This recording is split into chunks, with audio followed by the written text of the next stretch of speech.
Hello everyone, welcome back to Deepak with Sober YouTube channel. ಇವತ್ತ alcohol de addiction rehabilitation centre related ಈ ಒಂದು video ಒಳಗ discussion ಮಾಡೋಣ. So ಇದ್ರಾಗ de addiction centre ಅಥವಾ rehabilitation ಸೆಂಟರ್ಗಳ ಹೆಂಗೆಲ್ಲ ಕೆಲಸ ಮಾಡ್ತಾವು, ಏನೇನೆಲ್ಲ ಆಕ್ಟಿವಿಟೀಸ್ ಇರ್ತಾವು, ಏನೇನು ಪ್ರೋಗ್ರಾಮ್ ಇರ್ತಾವು, ಮತ್ತು ಆಲ್ಕೋಹಾಲಿಕ್ಸ್ಗೆ ಹೆಂಗೆಲ್ಲ ಹೆಲ್ಪ್ ಮಾಡ್ತಾವು ಡ್ರಿಂಕ್ಸ್ ಬಿಡಾಕ ಅನ್ನೋದ್ರ ಬಗ್ಗೆ ಈ ಒಂದು ವಿಡಿಯೋ ಒಳಗ ಡಿಸ್ಕಷನ್ ಮಾಡೋಣ. ಸೊ ಇದು ಒಂದು ಯಾವುದೇ ರೀತಿಯ ಪ್ರಚೋದನಕಾರಿ ವಿಡಿಯೋ ಅಲ್ಲ, ಹಂಗ ಯಾವುದೇ ಒಂದು rehabilitation centre related highlighting video ಕೂಡ ಅಲ್ಲ.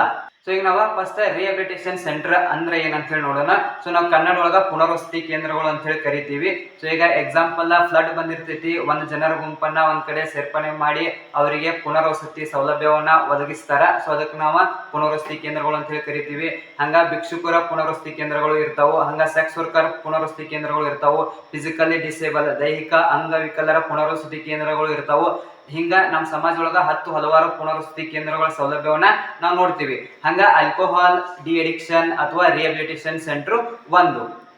ಸೊ ಇಲ್ಲಿ ರಿಹ್ಯಾಬಿಲಿಟೇಷನ್ ಸೆಂಟರ್ ಏನೇನು ಪ್ರೋಗ್ರಾಮ್ ಇರ್ತಾವಪ್ಪ ಅಂತಂದ್ರ ಅವರಿಗೆ detoxification, counselling, therapies, motivational related ಮತ್ತು lifestyle related, life skills, so ಈ ತರ ಎಲ್ಲ ಆಕ್ಟಿವಿಟೀಸ್ ಇರ್ತಾವು. ಸೊ ಏನೇನೆಲ್ಲ ಆಕ್ಟಿವಿಟೀಸ್ ಇರ್ತಾವ ಅಂತ ಹೇಳಿ ಸೊ ಈ ಒಂದು ವಿಡಿಯೋ ಒಳಗ ಡೀಟೇಲ್ಸ್ ಆಗಿ ನೋಡ್ಕೋತಾ ಹೋಗೋಣ. ಸೊ ಗ್ರೀಕ್, ರೋಮ, ಈಜಿಪ್ಟ್ ನಾಗರಿಕತೆಯಲ್ಲೂ ಡಿ ಅಡಿಕ್ಷನ್ ಟ್ರೀಟ್ಮೆಂಟ್ ಇತ್ತು ಅಂತ ಹೇಳಿ ನಾವು ನೋಡ್ತೀವಿ. ಸೊ ಅಲ್ಲಿ ರಿಲಿಜಿಯಸ್ ರಿಚುವಲ್ಸ್ ಅಂಡ್ ಪ್ರಾಕ್ಟೀಸ್, ಧಾರ್ಮಿಕ ಆಚರಣೆ ಮುಖಾಂತರ ಏನ್ ಮಾಡ್ತಾ ಇದ್ರು, ಸೊ ಅವರಿಗೆ ಟ್ರೀಟ್ಮೆಂಟ್ ಅನ್ನ ಕೊಡ್ತಿದ್ರು. ಸೊ ಹಂಗ ಮುಂದುವರೆದ ಮಧ್ಯಕಾಲೀನ ಹಂತಕ್ಕೆ ಬಂದ್ರ ಅದನ್ನೊಂದು ಆಲ್ಕೋಹಾಲ್ ಕನ್ಸ್ಯೂಮ್ ಮಾಡೋದು ಅಥವಾ ಬೇರೆ ಸಬ್ಸ್ಟೆನ್ಸ್ ಅಬ್ಯೂಸ್ ಅನ್ನ ಮಾಡೋದು ಒಂದು ನೈತಿಕ ಸಮಸ್ಯೆಯಾಗಿ ಪರಿಗಣಿಸಿದ್ರು, ಅಂದ್ರ ಮಾರಲ್ ಪ್ರಾಬ್ಲಮ್ ಆಗಿ ಪರಿಗಣಿಸಿದ್ರು. ಸೊ ಯಾರೆಲ್ಲ ಆಲ್ಕೋಹಾಲ್ ರಿಲೇಟೆಡ್ ಅಥವಾ ಸಬ್ಸ್ಟೆನ್ಸ್ ರಿಲೇಟೆಡ್ ಅಬ್ಯೂಸ್ ಮಾಡ್ತಾ ಇದ್ರ ಅವರನ್ನ ಸಮಾಜದಿಂದ ದೂರ ಇರಕ್ ಸ್ಟಾರ್ಟ್ ಮಾಡಿದ್ರು, ಅವರನ್ನ ಶಿಕ್ಷೆ ಮಾಡಕ್ ಸ್ಟಾರ್ಟ್ ಮಾಡಿದ್ರು. ಸೊ ಅದ್ರ ಜೊತೆಗೆ ಅವರನ್ನ ಅವಮಾನ ಮಾಡಕ್ ಕೂಡ ಸ್ಟಾರ್ಟ್ ಮಾಡಿದ್ರು. ಮುಂದುವರೆದ 13ನೇ ಶತಮಾನಕ್ಕೆ ಬಂದ್ರ so first de addiction hospital open ಆಗ್ತೈತಿ. The hospice of Saint Mary of Bethlehem ನಲ್ಲಿರುವ ಧರ್ಮಶಾಲೆಯಲ್ಲಿ ಏನಾಗ್ತೈತಪ್ಪ ಅಂತಂದ್ರ first de addiction hospital open ಆಗ್ತೈತಿ. ಸೊ ಅಲ್ಲಿ ಏನ್ ಮಾಡ್ತಾ ಇದ್ರು, ಸೊ ಅಲ್ಲಿ ಅವರಿಗೆ ದೈಹಿಕ ಮತ್ತು ಆಧ್ಯಾತ್ಮಿಕ ಚಿಕಿತ್ಸೆಯನ್ನ ಕೊಡ್ತಿದ್ರು. ಸೊ ಅದನ್ನ ನಾವೀಗ ಡಿಟಾಕ್ಸಿಫಿಕೇಶನ್, ಸೈಕೋಸೋಷಿಯಲ್ ಥೆರಪೀಸ್ ಅಂತ ಹೇಳಿ ಕರಿತೀವಿ. ಸೊ ಹಂಗ ಮುಂದುವರೆದ 19ನೇ ಶತಮಾನಕ್ಕೆ ಬಂದ್ರೆ ಬೆಂಜಮಿನ್ ರೆಶ್ ಅವರು ಟ್ರೀಟ್ಮೆಂಟ್ ಆಫ್ ರಿಹ್ಯಾಬಿಲಿಟೇಷನ್ ಸೆಂಟರ್ ಅನ್ನ ಕಂಡು ಹಿಡಿತಾರ, ಅಂದ್ರೆ ರಿಹ್ಯಾಬಿಲಿಟೇಷನ್ ಸೆಂಟರ್ ಅನ್ನ ಕಂಡು ಹಿಡಿತಾರೋ. ಸೊ ಅಲ್ಲಿಂದ ರಿಹ್ಯಾಬಿಲಿಟೇಷನ್ ಸೆಂಟರ್ಗಳ ಸ್ಟಾರ್ಟ್ ಆಗ್ತಾವು. ಸೊ ಅಲ್ಲಿಂದ ಡಿ ಅಡಿಕ್ಷನ್ ಗೆ ಏನಾಗ್ತೈತಿ, ಮಾರಲ್ ಟ್ರೀಟ್ಮೆಂಟ್ ಸ್ಟಾರ್ಟ್ ಆಗ್ತೈತಿ. ಸೊ ಮುಂದೆ 19ನೇ ಶತಮಾನಕ್ಕೆ ಬಂದ್ರ ಆಧುನಿಕ ಚಿಕಿತ್ಸೆ ವ್ಯವಸ್ಥೆಯನ್ನ ಕಲ್ಪನೆ ಮಾಡ್ತಾರ. ಸೊ ಅಲ್ಲಿ ಇಂಡಿವಿಜುವಲ್ ಕೌನ್ಸಿಲಿಂಗ್ ಮತ್ತೆ ಗ್ರೂಪ್ ಥೆರಪೀಸ್ ಅಂತ ಹೇಳಿ ಹುಟ್ಕೋತಾವು.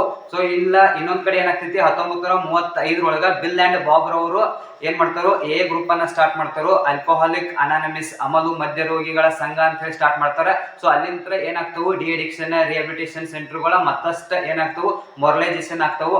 ಅಲ್ಲಿ 12 ಸ್ಟೆಪ್ಸ್ ಪ್ರೋಗ್ರಾಮ್ ಹುಟ್ಕೋತೈತಿ.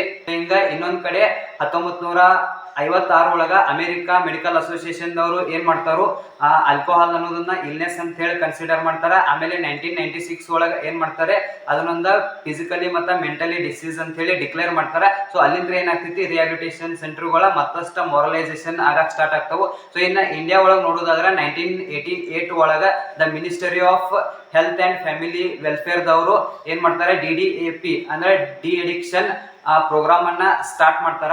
ಸೊ ಅದಕ್ಕಿಂತ ಬಿಫೋರ್ 1957 ಒಳಗ ಮುಂಬೈ ಒಳಗ ಫಸ್ಟ್ ಮೀಟಿಂಗ್ಸ್ ಅನ್ನ ಕಂಡಕ್ಟ್ ಮಾಡ್ತಾರ.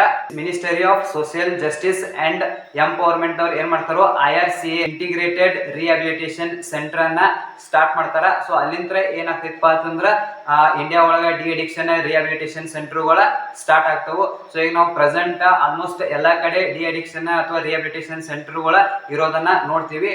ಸೊ ಯಾವ ತರ ಏನೇನ್ ಪ್ರೋಗ್ರಾಮ್ ಇರ್ತಾವು, ಏನೇನೆಲ್ಲ ಕೆಲಸ ಮಾಡ್ತಾವ ಅಂತ ಹೇಳಿ ಒಂದೊಂದು ಡೀಟೇಲ್ಸ್ ಆಗಿ ನೋಡ್ಕೊತ ಹೋಗೋಣ. ಸೊ ಈಗ ಓವರ್ ಆಲ್ ಏನೇನ್ ಪ್ರೋಗ್ರಾಮ್ ಇರ್ತಾವು ಅಂತ ಹೇಳಿ ನೋಡೋಣ. ಸೊ ಒಂದು ಡಿಟಾಕ್ಸಿಫಿಕೇಶನ್ ಅಂಡ್ ಮೆಡಿಕೇಶನ್ ಇರ್ತೈತಿ. ಸೊ ಡಿಟಾಕ್ಸಿಫಿಕೇಶನ್ ಮತ್ತೆ ವಿಡ್ರಾಲ್ ಸಿಂಪ್ಟಮ್ಸ್ ರಿಲೇಟೆಡ್ ಸೊ ನಾ ಒಂದು ಸಪರೇಟ್ ವಿಡಿಯೋ ಮಾಡ್ತೀನಿ, ಅಲ್ಲಿ ಡಿಟಾಕ್ಸಿಫಿಕೇಶನ್ ಬಗ್ಗೆ ಗೊತ್ತಾಗ್ತೈತಿ. ಸೊ ಡಿಟಾಕ್ಸ್ ಆಲ್ಕೋಹಾಲ್ ಅಬ್ಸ್ಟೆನ್ಸ್ ಆದಾಗ ಡಿಟಾಕ್ಸ್ ಆಗುವಂತ ಸಂದರ್ಭ ಒಳಗ ಏನಾಗ್ತವು, ಫಿಸಿಕಲ್ ರಿಲೇಟೆಡ್ ಇಶ್ಯೂಸ್ ಸ್ಟಾರ್ಟ್ ಆಗ್ತಾವು. ಸೊ ಲೈಕ್ ಟ್ರೆಮರ್ಸ್ ಆಗಿರ್ಬೋದು, ಹೆಲೋಜಿನೇಷನ್ಸ್ ಆಗಿರ್ಬೋದು, ಆಮೇಲೆ ಸ್ಲೀಪಿಂಗ್ ಪ್ರಾಬ್ಲಮ್ ಇರ್ತೈತಿ, ಆಮೇಲೆ ಎಪಟೈಟ್ ಚೇಂಜ್ ಆಗಿರ್ತೈತಿ, ಸ್ಟಮಕ್ ರಿಲೇಟೆಡ್ ಪೇನ್ಸ್ ಅದು ಇರ್ತಿರ್ತಾವು. ಆಗ್ತಾವು. ಸೊ ಇಂಥವೆಲ್ಲ ಏನಾಗ್ತಾವು ಆ ಮೆಡಿಕಲ್ ಕಾಂಪ್ಲಿಕೇಶನ್ಸ್ಗಳು ಸ್ಟಾರ್ಟ್ ಆಗ್ತಾವು. ಸೊ ಹಿಂಗೆ ಮೆಡಿಕಲ್ ಕಾಂಪ್ಲಿಕೇಶನ್ಸ್ ಅದಿಂತ್ರ ಹೊರಗೆ ಬರಾಕ ಸೊ ಮೆಡಿಕಲ್ ಹೆಲ್ಪ್ ಕಂಪಲ್ಸರಿ ಬೇಕಾಗಿರ್ತೈತಿ. ಸೊ ಅದಕ್ಕೆ ಏನು ಮಾಡ್ತಾ ಇರ್ತಾರೋ ಒಂದು ಡಿಟಾಕ್ಸಿಫಿಕೇಶನ್ ಮತ್ತು ಮೆಡಿಕಲ್ ಹೆಲ್ಪ್ ಇರ್ತೈತಿ, ಮೆಡಿಕೇಶನ್ ಇರ್ತೈತಿ. ಸೊ ಆಮೇಲೆ second one yoga, meditation, inter religious prayer. So ಈ ಫಿಸಿಕಲಿ ಇಂಪ್ರೂವ್ಮೆಂಟ್ ಆಗಾಕ ಸೊ ಯೋಗ ಇರ್ತೈತಿ. ಸೊ ಹಂಗ meditation, inter religious prayer activities ಅದು ಇರ್ತಾವು. ಸೊ ನಂತರ ಕ್ಲಾಸಸ್ ಅಂಡ್ ಕೌನ್ಸಿಲಿಂಗ್ ಕೂಡ ಇರ್ತೈತಿ. ಸೊ ಕ್ಲಾಸಸ್ ಯಾವ ರಿಲೇಟೆಡ್ ಅಂತಂದ್ರೆ alcohol related, so motivation related, family relations ಬಗ್ಗೆ, ಆಮೇಲೆ ಕ್ರೇವಿಂಗ್ಸ್ ರಿಲೇಟೆಡ್, ಸೊ ರಿಲ್ಯಾಕ್ಸ್ ಅನ್ನ ಹೆಂಗ್ ತಡೆಗಟ್ಟಬೇಕು, ಕ್ರೇವಿಂಗ್ ಅನ್ನ ಹೆಂಗ್ ಕಂಟ್ರೋಲ್ ಮಾಡಬೇಕು, ಆಮೇಲೆ 12 ಸ್ಟೆಪ್ಸ್ ರಿಲೇಟೆಡ್. ಸೊ ಹಂಗ ಕೌನ್ಸಿಲಿಂಗ್ ಅಂತ ಬಂದಾಗ 4 ಟೈಪ್ ಆಫ್ ಕೌನ್ಸಿಲಿಂಗ್ ಅನ್ನ ನೋಡ್ತೀವಿ. Pre counselling, individual counselling, family counselling ಮತ್ತು follow up counselling. So pre counselling ಒಳಗ ಒಬ್ಬೊಬ್ರು ವಿಲ್ಲಿಂಗ್ಲಿ ಬರ್ತಿರ್ತಾರ, ಒಬ್ಬೊಬ್ರು ಅನ್ವಿಲ್ಲಿಂಗ್ಲಿ ಬರ್ತಿರ್ತಾರ. ಮತ್ತೆ ಡಿ ಅಡಿಕ್ಷನ್ ರಿಲೇಟೆಡ್ ಏನು ಗೊತ್ತಿರಂಗಿಲ್ಲ. ಸೊ ಗೈಡೆನ್ಸ್ ಬೇಕಾಗಿರ್ತೈತಿ, ಫ್ರೀ ಕೌನ್ಸಿಲಿಂಗ್ ಇರ್ತೈತಿ. ಸೊ ಪೇಷಂಟ್ಗೂ ಬೇಕಾಗಿರ್ತೈತಿ ಮತ್ತು ಫ್ಯಾಮಿಲಿಗೂ ಬೇಕಾಗಿರ್ತೈತಿ. ಸೊ ಫ್ರೀ ಕೌನ್ಸಿಲಿಂಗ್ ಅನ್ನ ಕಂಡಕ್ಟ್ ಮಾಡ್ತಾರ.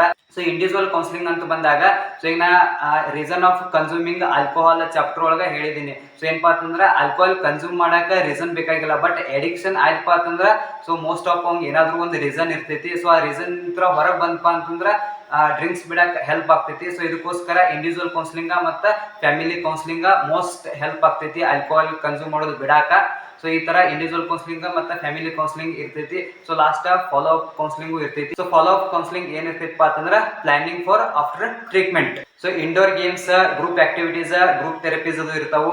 ಸೊ ಸ್ಟ್ರೆಸ್ ಮ್ಯಾನೇಜ್ಮೆಂಟ್ ಮಾಡಾಕ, ಆಮೇಲೆ ಆಂಗರ್ ಕಂಟ್ರೋಲಿಂಗ್ ಸಂಬಂಧ ಏನ ಆಕ್ಟಿವಿಟೀಸ್ ಮತ್ತೆ ಗೇಮ್ಸ್ ಅದು ಇರ್ತಾವು. ಸೊ ಹಂಗ ಗ್ರೂಪ್ ಥೆರಪಿ ಯಾವ ಬೇಸ್ಪ ಅಂತಂದ್ರೆ ಈಗ ಎ ಗ್ರೂಪ್ ದವ್ರು ಏನ್ ಮೀಟಿಂಗ್ ಕಂಡಕ್ಟ್ ಮಾಡ್ತಾ ಇರ್ತಾರಲ್ಲ, ಸೊ ಅಂದ್ರೆ ಎ ಗ್ರೂಪ್ ಮೀಟಿಂಗ್ ಏನಿರ್ತೈತಿ, ಸೊ ಒಬ್ಬೊಬ್ರು ಯಾಕೆ ಆಲ್ಕೋಹಾಲ್ ಕನ್ಸ್ಯೂಮ್ ಮಾಡ್ತಾ ಇದೆ ಅಂತ ಹೇಳಿ ಡಿಸ್ಕಷನ್ ಇರ್ತೈತಿ, ಗ್ರೂಪ್ ಡಿಸ್ಕಷನ್. ಸೊ ಅದೇ ತರ ಅದ ವಿಷನ್ ಇಟ್ಟುಕೊಂಡು ರಿಹಾಬಿಲಿಟೇಷನ್ ಸೆಂಟರ್ಗಳು ಕೂಡ ಸೊ 12 ಸ್ಟೆಪ್ಸ್ ರಿಲೇಟೆಡ್ ಅಥವಾ ಎ ಗ್ರೂಪ್ ರಿಲೇಟೆಡ್ ಏನ್ ಮಾಡ್ತಾ ಇರ್ತಾರೋ ಗ್ರೂಪ್ ಥೆರಪೀಸ್ ಅನ್ನ ಕಂಡಕ್ಟ್ ಮಾಡ್ತಾ ಇರ್ತಾರೋ.